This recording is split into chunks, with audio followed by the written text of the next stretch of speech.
Thanks for tuning in to the World XP podcast. If you're enjoying the content, please drop us up, drop a like, and let us know your thoughts below in the comments. Also, please consider supporting our podcast via the link below. It really helps us out. Welcome, Rich, to the World XP podcast. It's a pleasure to have you on. I've had one of your athletes on, Manny. Always a pleasure speaking with him. And as I'm sure you know, he won his last title fight, and he's up and off and running and doing big things. But saw some of your posts and was like, this guy sounds interesting, so we got to have him on. And here you are. Welcome. Awesome, man. Glad to be on your show or podcast. So for those listening who have no clue who you are or what you do, can you give us like a elevator pitch? Elevator pitch? Yeah. So my name is Dr. Richard Mack. I'm a physical therapist and I run a digital business, like completely online, called the MMA Doc. And I really just kind of help combat athletes, martial artists, like pretty much fighters, take a science-based approach towards injury management, strength and conditioning, recovery, eating, and weight cuts so that they can just reach their fullest potential as a serious athlete. Fair enough. So for me, I'm not a fighter. I know people who wrestled and did things of that nature, pay loose attention to UFC. And then Alex, who's the Tribal Beast fitness guy, he coached me in high school. And so through him, he was like, oh, you should talk to this fighter. You should talk to that fighter. I became interested in a variety of things related to fighting, mostly because soccer is a team sport. And so you always have your teammates to help you. And fighting is just you. There's nobody to help you. And when I came across your page, I have just also recovered from a long-term, I'll say, nagging injury. So I was in physical therapy for a while and got a sense for like what sorts of people go in there, how the process kind of works, how athletes kind of recover, and then the differences of like, say, just physical therapy so you can function but return to performance. And when I saw that you were doing combat specific, I was like, oh, I should talk to this guy because that seems like, so I guess I'm just curious, and then we can just go off and see where the conversation takes us. But how did you end up in combat specific training? Because the injuries sustained during combat would be different than, well, some would be similar, sprained ankles, etc., but others would be very different than other sports. So how did you end up in that specific of a role? I've been a martial artist for a number of years. Started Muay Thai like in my early 20s, and but then I was in physical therapy school and just busy with grad school and then working after that. But I got back into Muay Thai and then martial arts, and then I've just been training a lot. So I've made friends with like training partners, fighters. So then obviously I just started working with some Muay Thai fighters, but then some gyms have jiu-jitsu as well and wrestlers, MMA fighters. So I started working with them as well because generally if they see you training, they're almost like more inclined to trust you. So once I kind of have a better understanding of like what's going on and everything, because I just love the sport in general, they tend to gravitate towards me, and then I just understand what they're going through, what their issues are, and then I just really help them kind of own their injuries and just get back on the mats because they just want to be consistent with their training. They don't want to be sidelined for a long time. Yeah, for sure. Yeah, this is how, 100%. And athletes, I think, as I'm sure you've realized, athletes sometimes or oftentimes know their bodies well to the point where it's frustrating for physical therapists to be like, this is what's wrong with you and the athlete, because I did the same thing. I talked with probably 4 or 5 people before I actually got like the correct sort of like what it was figured out. It ended up being it starts with an O. Basically, like the connection between my pubic bone and the adductor was inflamed because of overuse, and so it ended up getting a small tear in my lower ab. And because it wasn't hurting enough to like, I could still play. So it took me forever to figure out what it was, and I had gone to like 4 people, and they're like, "Oh, it's an adductor strain," or "Oh, it's this," or "Oh, it's that." I'm like, "No, I don't think so." So so that level of trust, I would imagine, is very helpful because they see you training with, they're like, this guy gets it.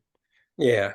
Generally I know what they go through. I kind of know like what their training demands are, what's going on. Let's say if during certain techniques, movements, how their training week goes. So pretty much, I have a better inkling about like what's going on with their injuries.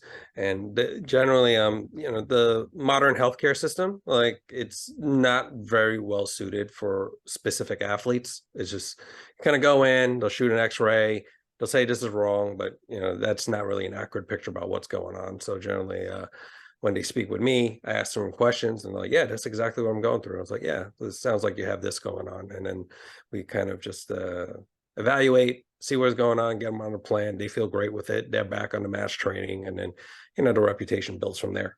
Yeah. So how do you structure, like, we'll just say insert injury. How do you structure a recovery with let's I'm trying to structure the question so the answer is not it depends, because I know it depends, but like how do you structure an injury? Because when for soccer, for example, like if it's like an ACL, you can do certain, like as you go through rehab, you can start running in straight lines and you can start doing this sorts of different things. But because you can have a more controlled environment, but when you're training fighting, to my understanding, it's less controlled of an environment. So how do you sort of structure the return to, like, okay, it's feeling okay, do we want him back on the mat yet? Or if not, because all it takes is like somebody slips and it re-aggravates or something like that. So how do you structure that sort of situation or deal with that situation? There's different approaches depending on the scenario. So yes, kind of like what you said, it depends. So there are injuries that are just straight traumatic injuries. Let's say, hey, Hmm. you broke your ankle or you broke your arm or anything, or you sprained an ankle. Those are structural issues, like Hmm. damage to structure. And you kind of have to respect the healing time and then also know when to push them along in relation to where they're at with their healing. But there's other injuries where it's like nagging or overuse injuries or something like that. And there's like what we call a sensitivity issue. Like it's just been going on for a while, flares up, calms down, flares up, calms down, never really gets better. I generally lean, it's like, okay, there's something else going on. And pretty much it's about weaning them in the right amounts so that they can get back to their full training without an issue. So um, it's really about teaching them how to calm down, let's say a sensitivity issue, and then really building them back up to full training again. Yeah. So how do you do that online? Because when I went into therapy, physical therapy, it would be like, okay, no, that hurts. No, that doesn't hurt. Like you don't have the ability to do that, which is not good or bad. It just is. But so how do you sort of walk through that process with the athlete, given, well, as you know, some athletes can be like, well, how do you know? You're not there. Like, Yeah. Generally, when you ask a number of questions, it'll always lead you to the answer. So mhm, generally when someone's like poking and moving and all that stuff, that's just to confirm what you're suspecting when you're interviewing someone. So generally, mm, I ask a mhm, couple questions. Hey, how does it behave? What happened? If it sounds like you broke it, then odds are, hey, you probably need to go, to the ER, get an yeah, X-ray, or get surgery or something like that. But if it's something that doesn't add up to a traumatic injury, then I'll ask certain questions. How does it behave? What makes it feel better? What makes it feel worse? And then when I have this idea in my head, then I will just have them move and test their strength and everything. I could just see it visually. And then I say, okay, this is probably what's going on. I have them do something that I know will probably help it. And then they see improvements. I was like, all right, that's probably your issue right now. We're going to stick with that. You're going to stick with this, follow these exercises or programs for now, and then we're going to troubleshoot how it goes. And generally, they do a lot better, and they're pretty shocked that I didn't have to lay my hands on them. mm, fair enough.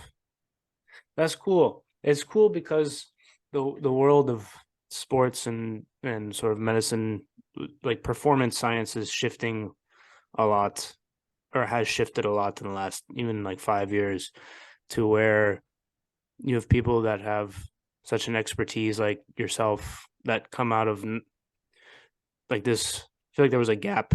Because I didn't know, or maybe I don't know, maybe I just wasn't aware, but I feel like this sort of realm of specific sort of sports training. Like when I was in college, so I graduated college 2017, and the lifting that we did for soccer was not like anything like I do now. Like I don't do hardly any of the same things, and I realized afterwards I was like, we why we like none of that was helpful at all.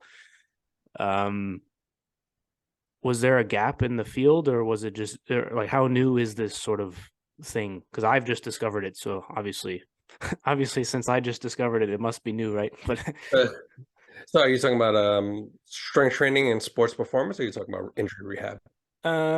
sort of the like the spots where you're like return to performance from injury rehab because they kind of intersect in a way. Yeah, they do intersect in a way. Generally, I would say a lot of physical therapists or the healthcare system, they aren't really aware of return to sport as much. They're just not familiar with the sport. They're not familiar with the lifestyle demands and everything. Generally, a lot of the physical therapists or even chiropractors, they don't really quite understand strength and conditioning Hmm. for combat sports. So I have a background in strength and conditioning. So I kind of tied the two together. And because I just work with a lot of athletes, I know what they go through, I know what they need.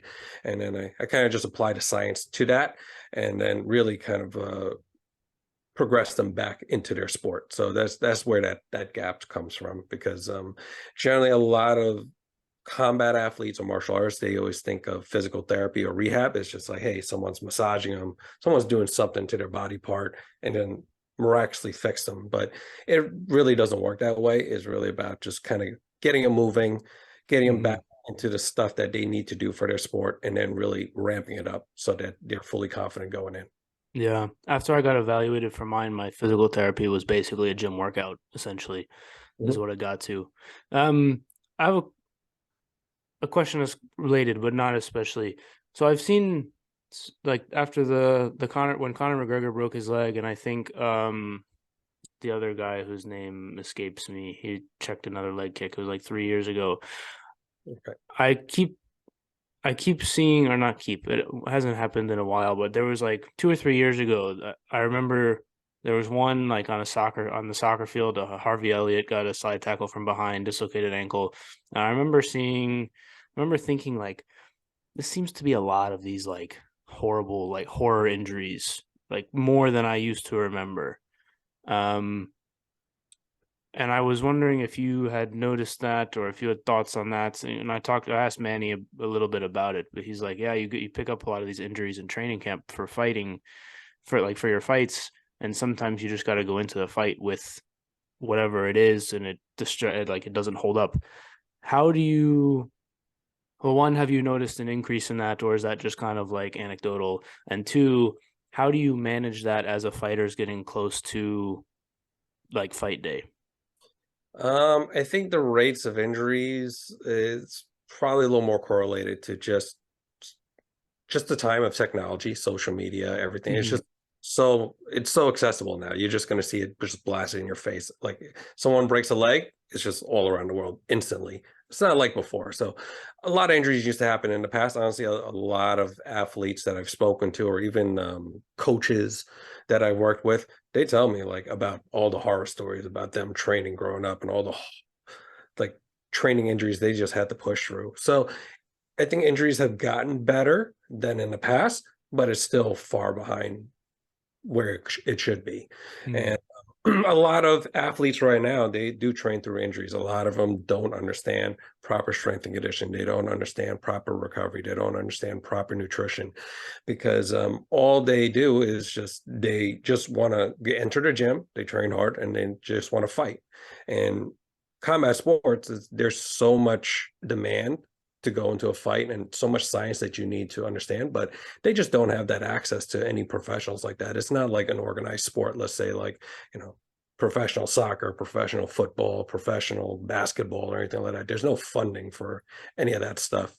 And a lot of these athletes just kind of wing it and just kind of really go off old information or random information from the internet. Hmm. Yeah, it's tough to sift through, especially on, well, I guess recovery shifted a bit, but also nutrition as well. Like because I remember growing up, the food pyramid obviously is a joke. Um, but like what? So what's so if you were to give like let's go recovery first. So when you're talking recovery, people hear okay, keep your feet elevated and kind of simple stuff like the massage guns are all the rage now, things of that nature. Like for me, after a game, sometimes I'll go to 7-Eleven, get 2 bags of ice, throw it in the bathtub, sitting there for 12 minutes, whatever. Sauna at the gym, like on midweek, things like that. So what is sort of a good recovery? Like what things are good for recovery? And then actually let's start with what things do people think are good for recovery that aren't, and then what are actually good things. So most people generally like something done to them that doesn't require much thinking or much habit change. So let's say a massage gun or an ice bath or whatever, some ointment or cream or something like that. They like it because it's just quick. They don't Mm-hmm. really have to think. They apply it and then they feel somewhat better, but not fully better.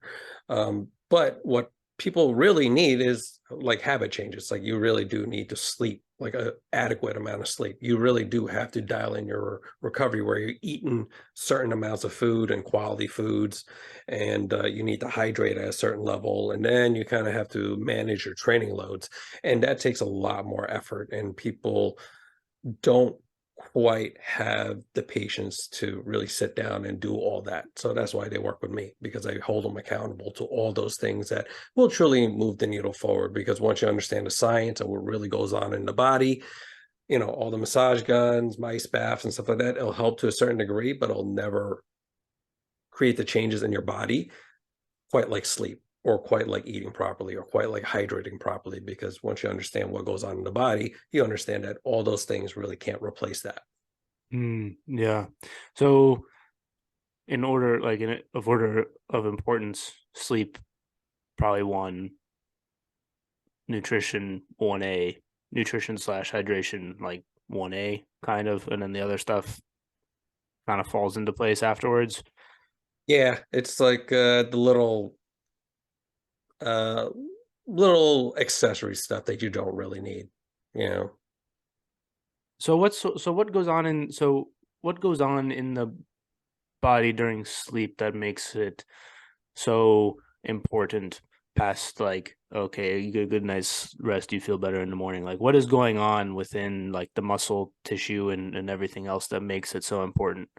Well, there's certain processes that goes on, like hormone release, so your muscles and body repairs, your brain, obviously, if more quality sleep you get, the better your brain recovers and processes and creates new memories for stuff that you learned, stuff like that. Um, a lot of rejuvenating processes happen when you're sleeping. So that's why it's important to get quality sleep. So when they kind of follow that, I guess that popular saying like team no sleep, like it's you're just going to be injured No, and no, it I defeats. can't function. Yeah, it's like you're not going to do very well with that. And the sleep is just something that you just cannot like bypass. No, no, definitely not. I want to move on to the nutrition side a little bit because so like I think I eat pretty well, I'd say. Um, what are some sort of like within the nutrition sort of science sphere of like we heard for a while saturated fats was the thing that wasn't good for you. Now like we're hearing sugar is not good for you. Like where what and then some people are like, "Oh, I'm on carnivore diet and that works for me." And other people are like, "Oh, I've got keto diet and that works for me." And other people are like, "Well, I went vegan." Like and it's so hard to sift through everything because sometimes it works for somebody and other times it doesn't work for somebody else, the same thing.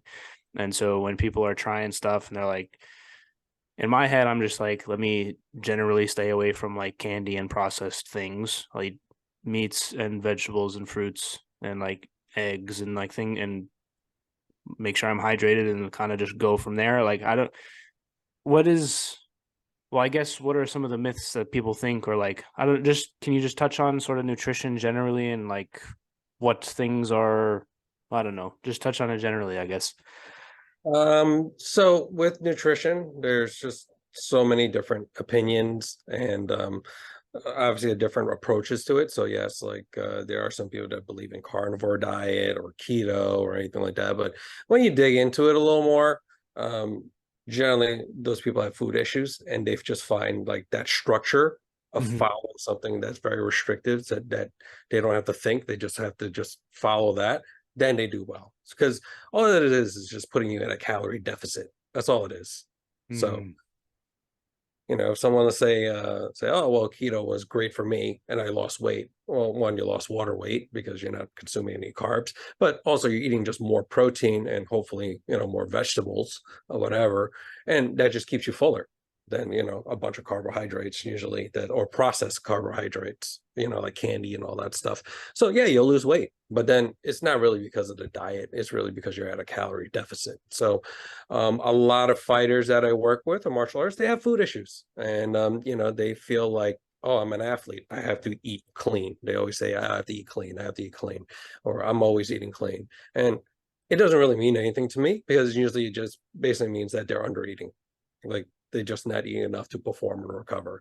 And sometimes they're so restrictive with their eating that they are trimming down to a certain weight for their fights, and then all of a sudden between fight camps or anything like that, they start indulging in all the foods they couldn't have while they're in fight camp, and then they just blow up and they repeat the process. They blow up, repeat the process, and then all of a sudden making weight is a lot harder for them. So generally they have odd relationships with food, and I teach them how to really trim down based according to the science. Like they can fit in foods that you enjoy. You can fit in some candy at times or ice cream or a Hmm. burger or anything like that, and it's not going to derail you.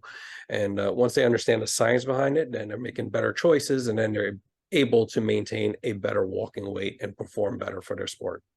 That makes sense. So for that's interesting. Hmm. So when you say eating clean doesn't mean anything to you, what what do you mean by that? Like, so, hmm. I guess I'm asking because I haven't looked into like any. I'm not a very sciencey person, I guess. And so I have a few friends who are nutritionists, and they're like, "Oh, you shouldn't eat this thing or that thing," and I'm like, "Okay, that's fine." Um, and I try to like when I read ingredients list on say like protein bars or whatever, I try to have it be like the least amount of things that I can't pronounce on Mhm. the thing. So like for example, do you know RX protein bars? Yeah, I've seen them. Yeah, they're the ones where it's like, oh, it's like three egg whites and this amount of almonds and whatever. So I those are the ones that I get because they have just those things. Is that like worth doing, I guess? For so I'm asking like for myself personally, or like because I guess I don't really understand. I'm going off stuff that I've heard, and to be fair, those make me feel less like bloated occasionally than the other ones do, like the ones with like the like Cliff Bars or whatever. But Whole sources of food generally are more nutrient dense. That's why, when you're eating, let's say, like a full animal protein, chicken, steak, fish, or anything like that, it's different than eating processed protein, like a protein bar or anything like that, because there's just different nutrients in it.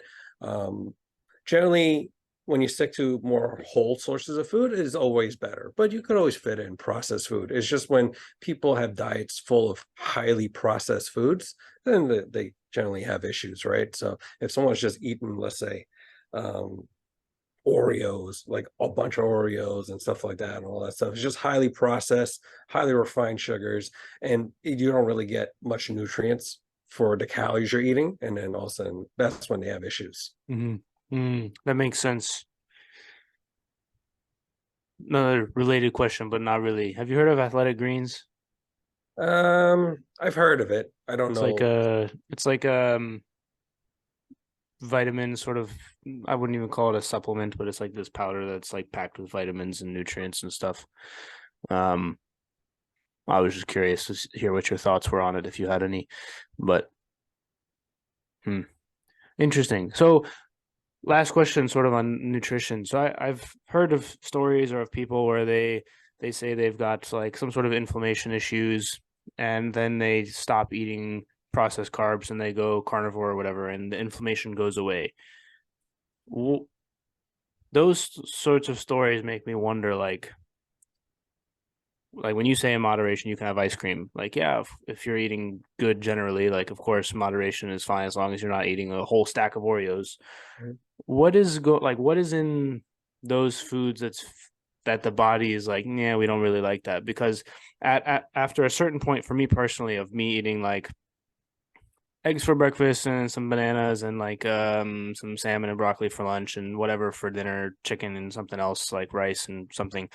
When I would go back to, like, if I went out with some friends and I got like pasta or whatever, or I got like a burrito or something, I would feel horrible in a way that I didn't used to before I started eating in that way.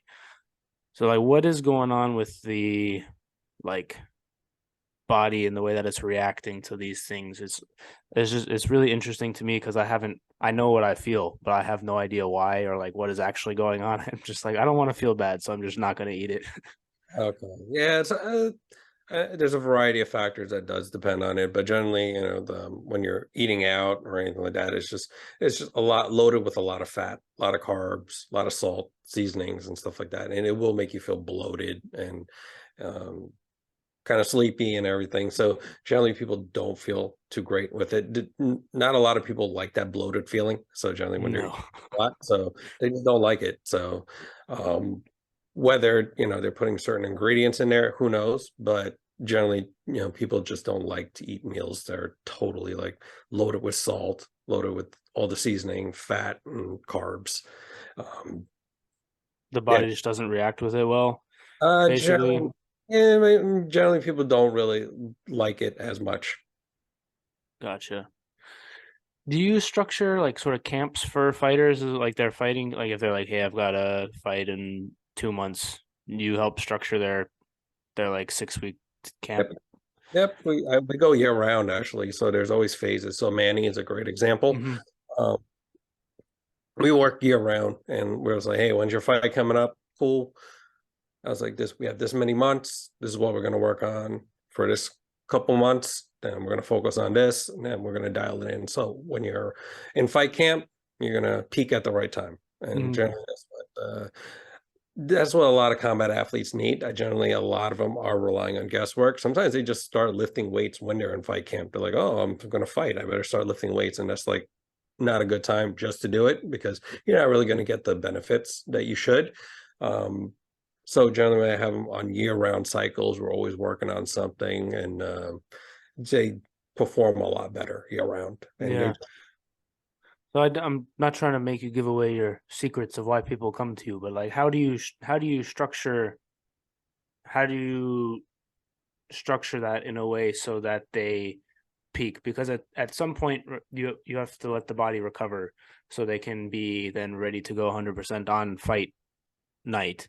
Mhm. But how do you get them like where's the because I do this for soccer every week, right? So I put in the work during the week and then I give myself like a day off where I take a walk. Maybe I'm on the bike for half an hour, or go get some little touches like against the wall or whatever. And it's like that's my day before a game, so I'm still active, but I'm not pushing myself. Like, how do you do that with a fighter who's like sparring every day and all these things, and it's a 6 to 8 week thing for one night rather than like for me it's 5 days, one day off game.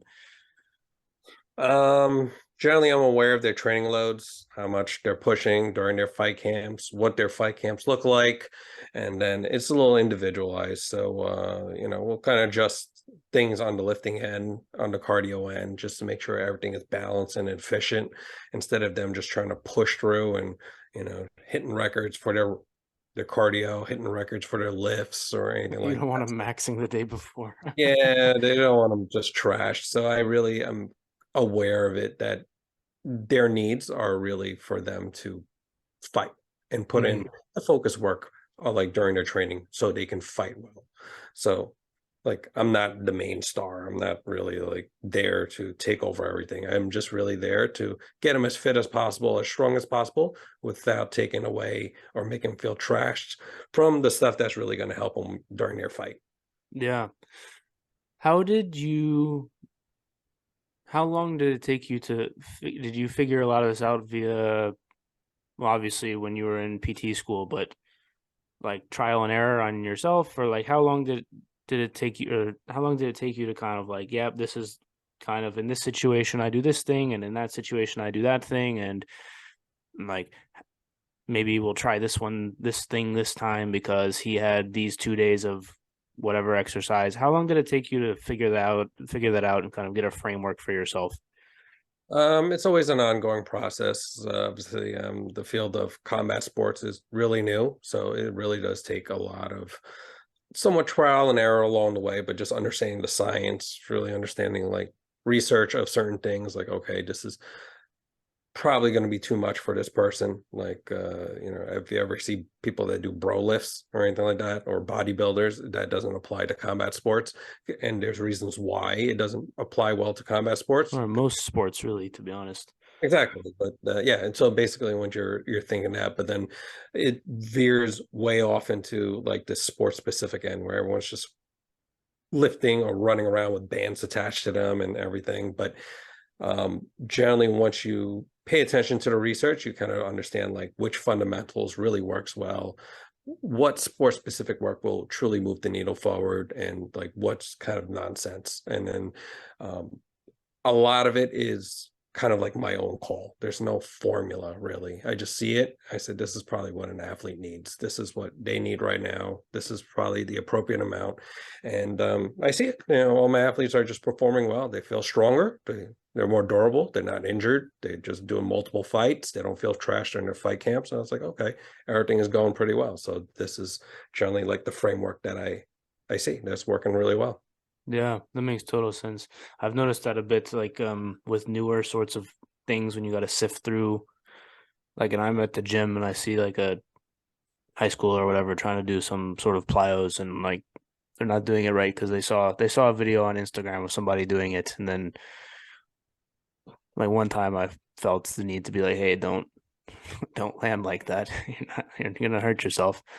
Um, when you because obviously you can't work with everybody. So I'm sure you see people in your see or in like you're in the gym or people are training and you like take a look over there and you're like, oh, you probably shouldn't do that. Yeah. Yeah, I think everyone feels like exercise should be free. Like I can lift the weight, or I can Mhm. squat, or I can deadlift.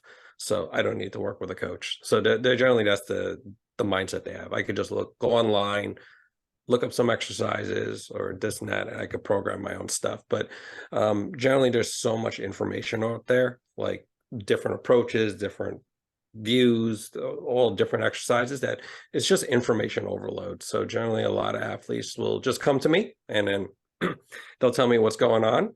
And I can kind of just filter out all that nonsense that's out there in the internet, and then read their situation and just spit out an answer like, okay, this is what's going on with you. This is what you need right now. This is what we're going to do.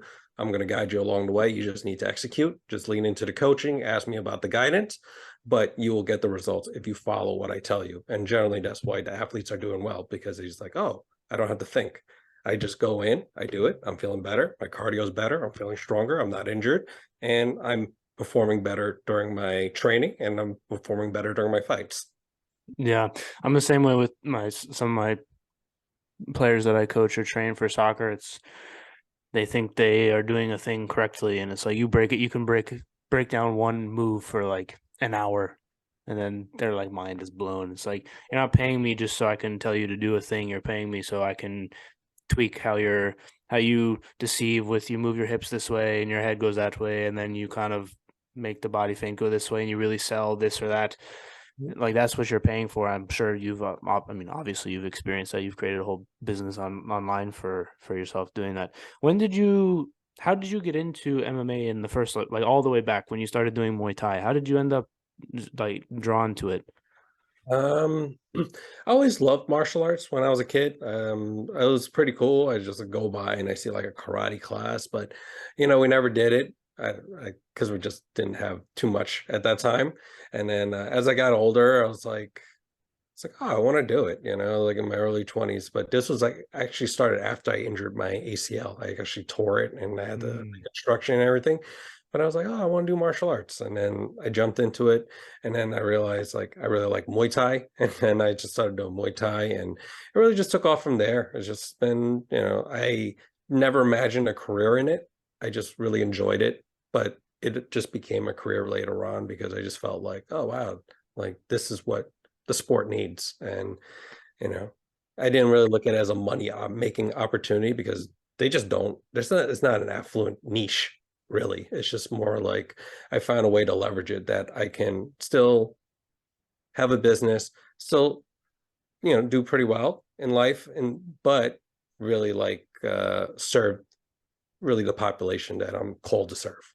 Yeah. Can you touch on that a bit? And the reason I ask is because so I'm 26 and I have a lot of friends who are well, obviously around my age, but some younger ones as well that are kind of maybe lost isn't the right word, but they're just working some job and they don't really like it and they're trying to figure out sort of what they want to do and they're like, well, I like this thing, but I can't figure out how I can make a living on it or like that sort of dilemma that I think a lot of people face when they're in their early 20s. Can you sort of touch on how you end how like the the work you put in to kind of get to that point, but how you sort of navigated that for yourself at that time?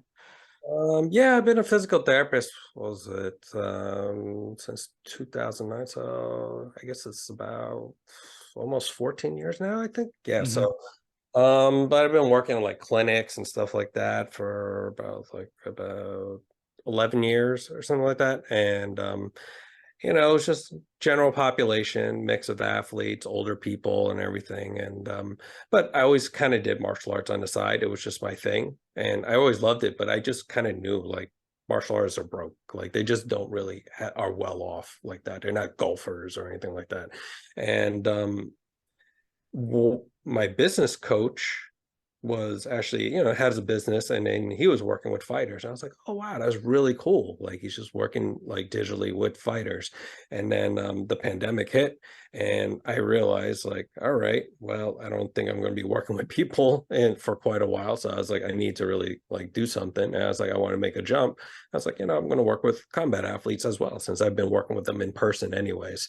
And then it just kind of grew from there. I just signed up with my business coach and really came up with a business and then really just pushed through all the ups and downs. And it took a lot of work, a lot of thick skin to go through, but I've been fortunate enough to build it up and now I have like a reputation as like an authority figure in the sport.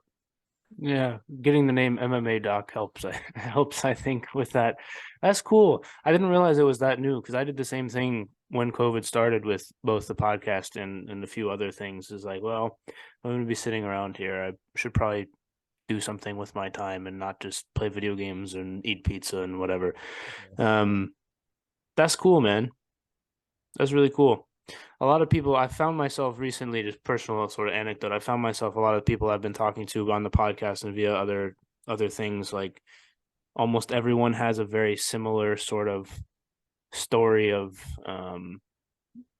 pandemic hit, and I decided that I wanted to pursue this thing with the extra time. I didn't have to commute to work anymore, so I was going to use this extra time, and it's been it's been really cool to see the amount of people. Like obviously it sucked for a lot of people, but a lot of people I know were made something of it, and that's really cool to see people making the most out of something that wasn't so great. Yeah, it's one thing it taught me. It was just like what you make out of it is like what you get is what you make out of it. And for me, it was like, I don't know. I think there was this quote. It's like, hey, and behind every great story, there was always this one situation. You either sink or swim. And I just decided, I was like, you know what? I live one life. Like, I'm going to do this. I'm going to go all in and, just really invested in coaches and stuff like that. I didn't really do it on my own. I had the support of friends around me and my business coaches. And it really grew from there because what my content was really resonated with combat athletes. And then as I started working more and more athletes online and posting testimonials and everything like that, then more athletes saw it's like, oh wow, this guy like really does get it. And then more and more enroll with me. And now the message spread. But it really all came from the message like, hey, I really want combat athletes to train smarter. Yeah, that makes sense. What's next for you? If you had to say, okay, 3 to 5 years, um, if everything went perfectly, I would be doing blank, or my business would be blank position. I think my business, I have currently two assistant coaches under me. They're helping with things. I would picture like more assistant coaches helping and just kind of growing things. And but there's a part of me that, I still enjoy helping people. I would always like have a handful of people that I will personally work with. I just enjoy working with people and their stories and seeing them improve. But whether I want to be an influencer or a speaker or anything on all those things, like I don't necessarily have aspirations of that. Is all I care about is just, really to kind of changing combat sports like for the better. So and it's kind of grew. Like I've just been making friends with promotions and across the country, and then they see what their athletes are doing. So like whatever I've been doing as a business has just been growing from that. Awesome. Sounds good. It's been almost 45 minutes already. I'm sure you're a very busy man. Where can the people find you on the social media, website, Instagram, the internet? Cool. So yeah, you can find me on Instagram at the MMA Doc, and if you're looking for me website wise, is www.getbackonthemat.com. So those are the two areas that you can find me. Fair enough. We'll get those links in the description. Rich, I appreciate your time. Learned a lot. The world of fighting is very intriguing to me, obviously, as this is new new generally, but I like learning about new things. So thank you.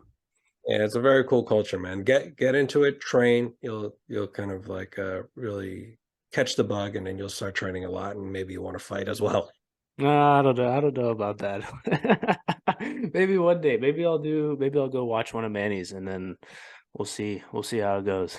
Oh, he's a beast, man. That guy is he's an awesome story, man. Like I don't if you ever like really know him, like he's just very focused and very goal driven. And when he started Seems working with me, like he just took off. His trajectory really took off. Like once he started training smarter, like he has a hard time finding fights because they're like, oh, they don't want to really fight him because they just realized like how much of a machine he is. Oh, 100%. You can tell just by talking to him. Even the first conversation I had like I did like a fight promo sort of 20 minute one like the day before his fight or like 2 days before his fight. And I Nice. told him I was like, you are going to win. I don't even know who the other guy is, but like I could just tell. I was like, you're going to win. And then we had a second more lengthy conversation. It was like an hour or whatever, and we talked about a variety of different things, but he yeah, just the mindset, like the dude's going places for sure. If he gets, I think he said he wants to defend that title one more time, and then try and go pro. So hopefully, fingers crossed for him that he'll manage to do it. But he's got all the up here that he needs. So Yeah, that's pretty rare because generally a lot of people get into fighting to kind of fight their demons or try to make up for something that's missing in life. And it's just not really a good place to really ground yourself for fighting. And for him, it's just really about becoming the best athlete that he can be. And mhm. he has all this. Yeah, he has a job, he has a career and everything. It's just that he loves fighting that much and becoming the best fighter that he can be. So he has a good foundation to grow from versus someone that's just battling their demons and just fighting and tripping their own feet all the time. Yeah, 100%. All right, Manny, I hope you listened because MMA Doc said some nice things about you. Um, but yeah, I guess any last nickels? Yeah, that's it. I mean, honestly, awesome. Like chatting with you and just kind of you just kind of really learning more about what I do and hopefully like you got something out of it and was found it valuable. 100%, definitely. All right, guys, we'll see you guys next time. Peace.